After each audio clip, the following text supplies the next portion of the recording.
We get asked a lot about our truck, what upgrades we've done, what kind of problems we've had. Well, today we're going to cover all of that, including one item that I'm super angry about, but I'll save my beef with Ford till the end. So here we go.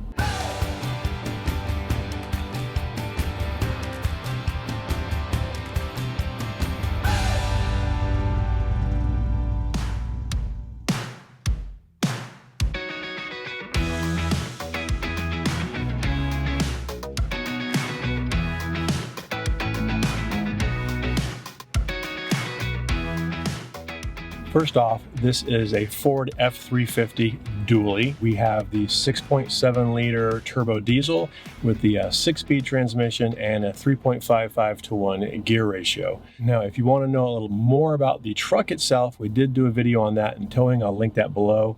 I'm not going to go into all the details about that or why we chose Ford over Chevy over Ram. We're not like super brand loyalists or anything. We love our Ford, we really do, except for the one problem that I'm going to get into. We also test drove Ram. Ram makes great trucks. Chevy, I've seen some great Duramaxes. With the capability of today's trucks all being fairly close, you know, it really comes down to what you like. Also, you might have heard us talk recently or seen us chat online about how I've got F450 envy. And that envy is still very strong, still very real in me. I test drove a brand new F450 just a couple of weeks ago, and I really liked it. The turn radius is amazing. The one we looked at was a platinum. It had all kinds of features in it, but it's just not right for us right now. This truck has been great, even with the 355 axle, you know, which it doesn't have quite as much torque as the 430 that's in the 450 either. It's done great in the mountains. We've had it out west, out east in the mountains. We've never had a problem with it. So we're gonna just stick with this for now and do a couple more upgrades to it, and one particular, which you'll see at the end. But let's get into it. One of the first things we added to the truck, and I consider this a truck upgrade because it stays in here permanently, and that's our dash cam. Our dash cam is a Vantrue N2 Pro.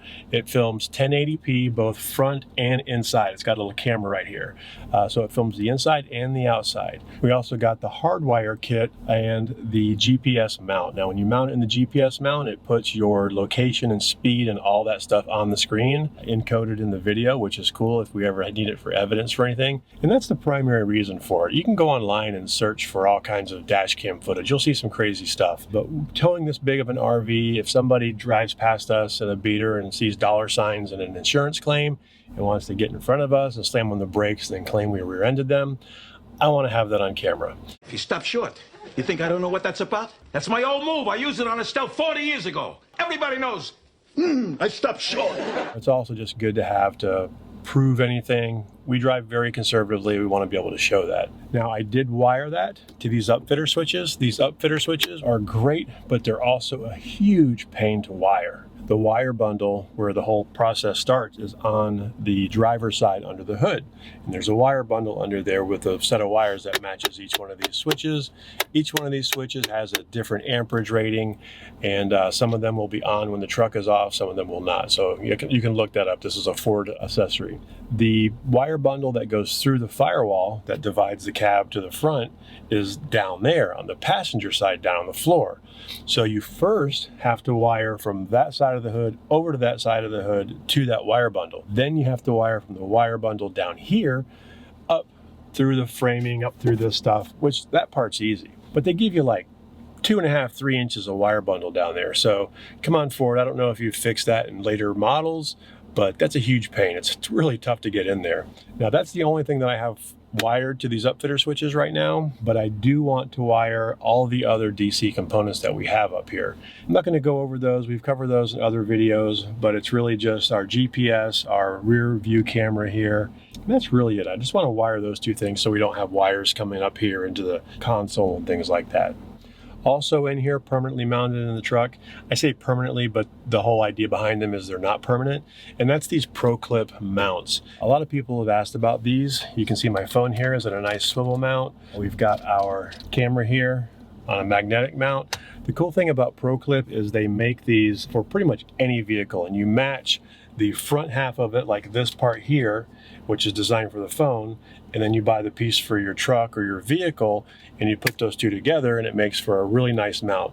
These also don't have to be screwed in or anything like that. All of their mounts are no drilling holes, no nothing like that, but they're very good, they're very secure. I've been using these for a long time in various vehicles. The only other thing inside the cab is this guy right here, and but we're going to get to that when we get to the suspension stuff. So let's go outside and we'll talk about some other things.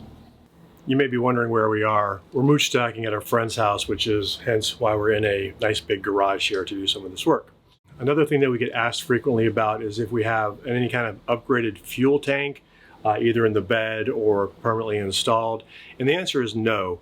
Our truck came with a 48-gallon fuel tank from the factory, and that's been plenty for us. That gives us about a 400-mile range, which is just fine for our travel style. We max out our travel days at around 300 miles anyway. Also, while we're right here, this toolbox and tonneau cover, we do have a separate video on that, which I will link below, so I'm not going to go into the details on that. But the key with that is very low profile and shotgun latches on the front here so that I can open the toolbox without having to open the tonneau cover. So the next set of upgrades we made are all right down here. When we first got our truck, we knew it was going to ride rough. We wanted to try to do what we could to try to improve that ride without, breaking the bank and going with a four-corner air suspension type of thing. And after a little bit of research, I came up with a couple of ideas, and we had both of these installed by a truck shop in the Northeast. I don't do a lot of work on the truck. I do little upgrades and things like that, like we're going to show you. Things that involve unhooking suspension and doing that kind of thing, I don't mess with. I like DIY on the RV, not on the truck. The first thing was a set of what are called Silastic Shackles. And what these are basically a little rubber torsion like spring that replaces the rear shackle on the leaf spring. And what that does is, as the leaf spring takes those hits, rather than transferring them directly to the frame, it has a little bit of buffer there in that Silastic shackle.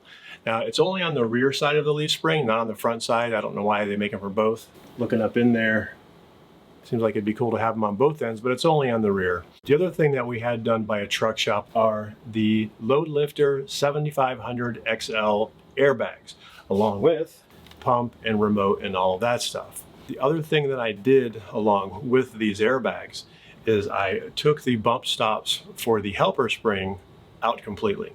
So that way, when we are riding under load, the helper springs aren't making contact and all that extra weight is taken up by the airbags, and thereby giving a little bit more of that flex from the road. Hitting bumps, things like that is taken by the airbags, and the helper springs don't interact at all. So I think these two things together have helped the ride a little bit. It's completely subjective. I have no idea. I had really no way to measure it. I tried to film it. I tried to film before and after and ride over speed bumps and stuff. And in my brain, because I paid some money for this, I think it works, but I don't know for sure. So I can't say for sure whether these work well or not. I think if we ever did get that F450, I would probably put the Silastic Shackles on and not worry about the airbags. I'm not sure that they add enough for how much they cost.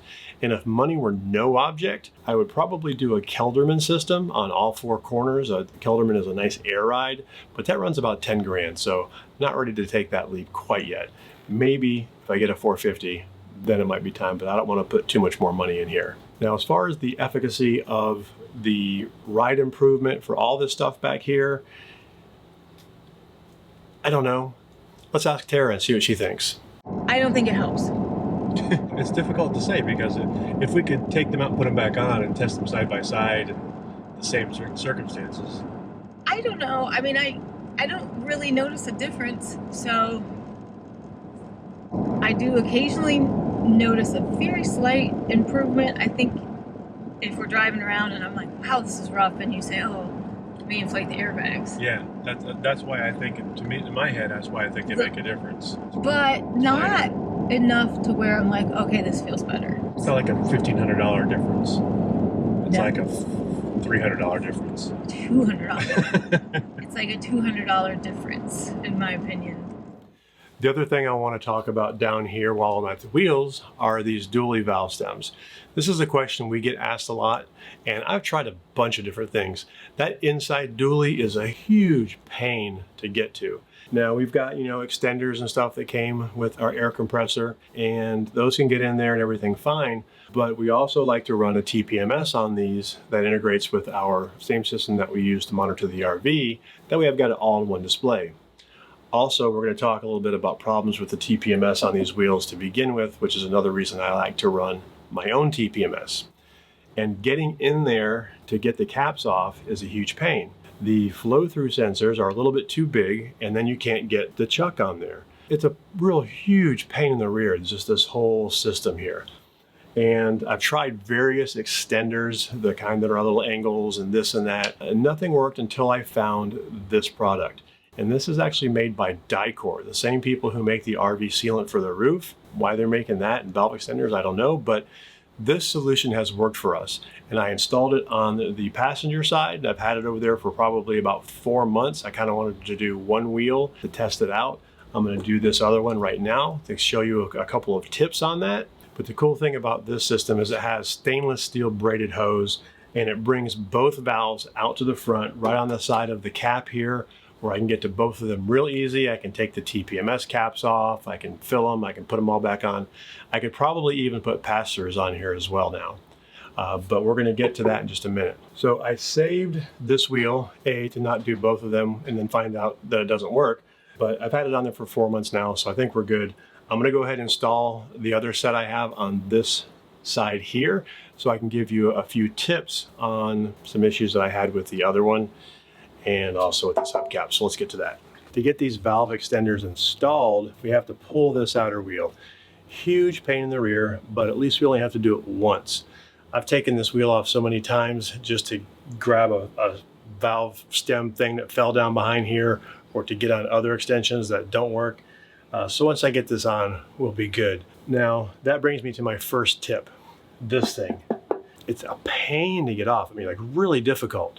Now, the kit, somewhere in here probably, that comes with the truck, supposedly one of those tools is designed to pull that off. I've not found that. I've looked for little hooks and things and all kinds of stuff. I did a little research online and I came across this. You'll notice, you can't really tell, obviously this is video, but it's a little bit heavy and this slides. So it's this motion and the popping at the end that pulls it off. Now, this thing can go flying across the room, which is why I have this blanket. So you just put it up behind the thing where it's going to go, and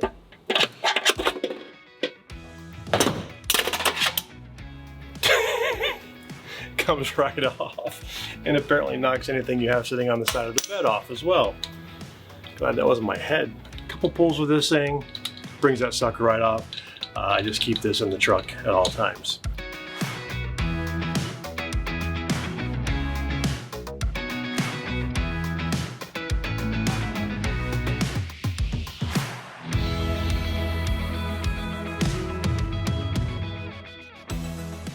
So while we're here, let's talk about another upgrade, and that's these guys right here. These are called Centromatics, and they're basically designed almost like beads inside the tire, but it's in this system here and it's all enclosed. Now what this does is it automatically balances the entire wheel assembly as you're driving. So it uses centrifugal force and some kind of other voodoo magic, and basically the beads and things inside this ring will automatically level out, and it's supposed to reduce vibration, automatically balance, and also increase the wear life on your tires. So again, I don't know if they work. They seem to. I don't have any vibration, so I use them. And I do have these on all four corners. So the system is pretty simple. Got a longer braid here that's a straight out, and then we have this one that's designed to go on the inside and come out, so that they both will be out here. And you could try getting these on without pulling the wheel, but good luck to you. It's difficult to get in there and do any work. That's why even when I was putting these on, I had to pull the whole thing off. And the thing with these is, for some reason, this part here and this thread here aren't a perfect match, and I could never get them quite right, and they over torque and strip real easily.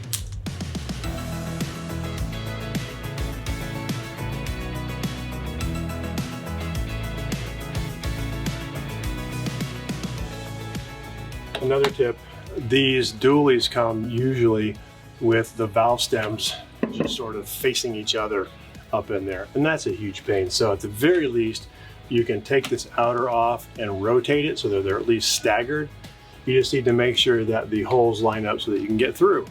Now this is probably the most difficult part, getting this tire back on.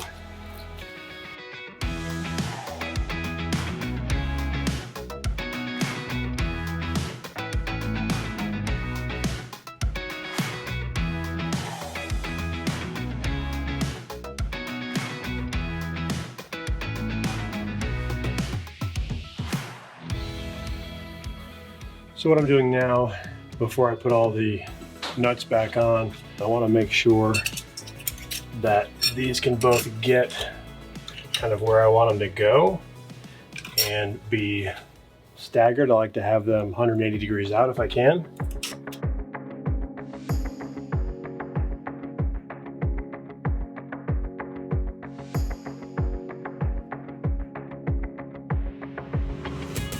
Yep, that'll work. 180 out.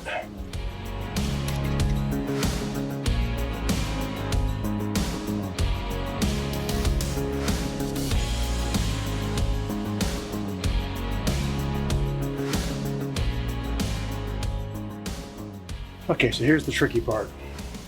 When tightening these lug nuts, these things want to spin once it's tightened down, and I need to have these all the way to the outside so that I can get this back on inside of those.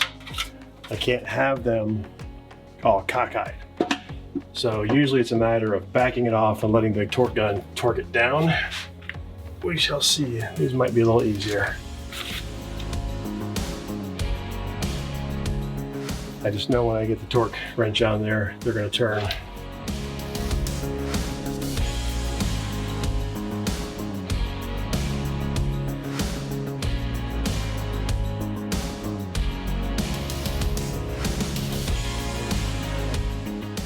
$165 foot-pounds is what I need.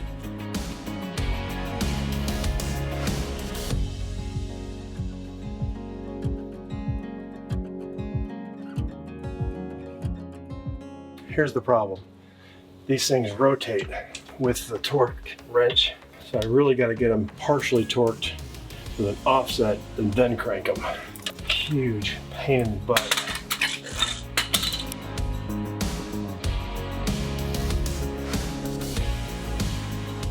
The trick to getting these brackets to go on in a way where they're lined up properly out to the edge. So over here, the bracket's on an angle like this, and it will turn as you try to torque it. Of course, you torque it, it's going to turn it this way.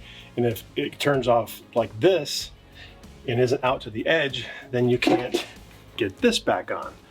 So these have to stay out to the edge, and I found the best way to do that is to kind of pre-torque them, the gun or a wrench or whatever you're using, and try to hold this back so that when you get on it with a torque wrench, it's going to turn it a little more, and you want that little more to line up on the outside. Sometimes I've had to do, like when I did the other side, I have to tighten it, loosen it, tighten it, loosen it, tighten it, loosen it, until I get it right, until I figure it out. I'm going to get the torque wrench or the impact gun on it here, and I'm going to hold it with a pair of gloves, because otherwise I'd probably cut my finger. I'm going to hold it with this and try to keep it offset.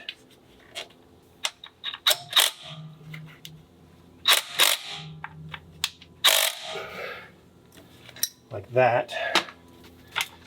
And now with the torque wrench, you can see I'm a little bit off kilter that way. Hopefully the torque wrench will bring that around.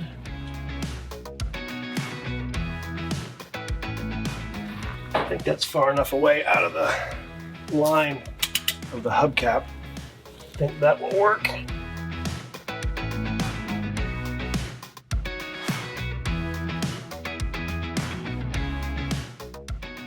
You can see here, this one loops around to here and straight across. This one goes to the back. I'm gonna put the hubcap back on and we'll be good to go. I'll line these up. And then the special tool I use for this.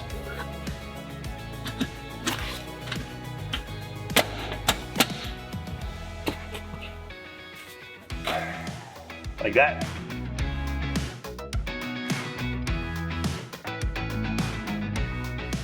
Now putting air on the inside wheel of the dually, right here.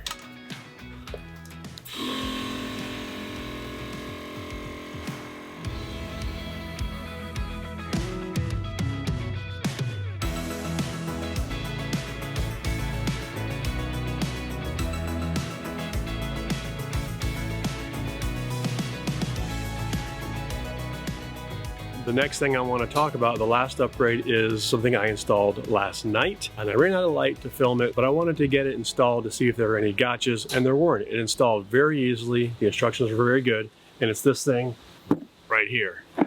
Amp Research Bed Step 2, got it on Amazon. You might be able to see it down here or not because it's tucked away, and that's the key, but it's just what it says. It's a bed step, so it gives you a little step to get up into the bed on the side. Or in my case, into the toolbox. I'm always having to drag our step stool around and use that to get in the toolbox, but now this is tucked away right here.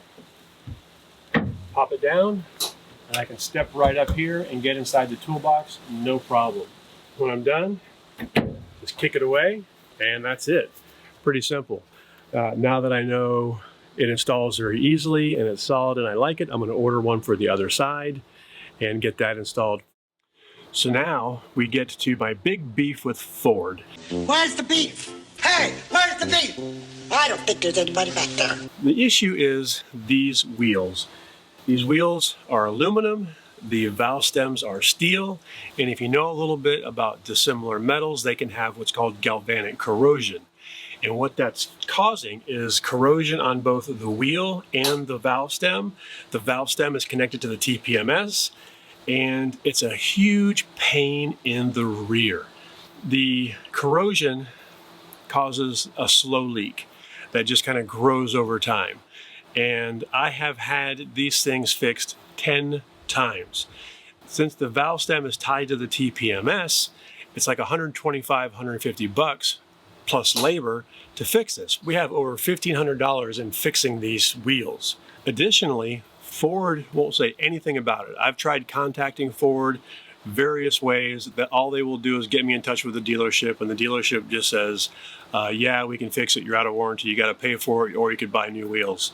The reason I think for Ford's tight-lipped response on this is because there's a class action lawsuit related to just exactly this. It's kind of a safety issue. I mean, generally it presents itself as a slow leak, but any tire leak to me is a safety issue. Honestly, I'm just really done with these wheels. I'd really like some recommendations. I'd like to replace these. I don't want to increase the size or do any lifting or do anything weird. I want to keep my same tires, and I just want to replace all 4 of the outer wheels. I'd like just plain chrome. I'd like to have these wheels. I'd like these wheels, but they just really stink. And I did a little research too on this particular wheel because I thought they were Alcoa, and apparently Ford stopped using Alcoa a few years ago, obviously prior to 2017, which is the year of this truck. And I don't know what the brand is. Maybe it's some off-brand. Obviously, it's of lesser quality. And I think the coating on it's bad, because there are plenty of aluminum wheels out there that don't have this problem. So I think it has something to do with the way they coat it or something. Honestly, I have no idea. And honestly, I'm just sick of it. Ford, I wish you would fix this problem. I wish you would step up and own it. This is clearly an issue, and you should fix it. Like I mentioned before, we're not like, Ford enthusiasts, but I really like everything about this truck except for these wheels. Unfortunately, I'm just going to have to bite the bullet and buy new wheels. And that's it. Those are all the upgrades and issues and things we've had with this truck. No issues with the engine or transmission or anything else but these tires. So overall, it's been a really good truck. As we don't go off the tangents. Don't go off on tangents. Occasionally, when you say, "Wait, hold on, there's the Goonies are playing at the drive-in." Didn't know there was a drive-in up here. You'd have done that. And he's never seen the Goonies. Never seen the Goonies. That would be perfect.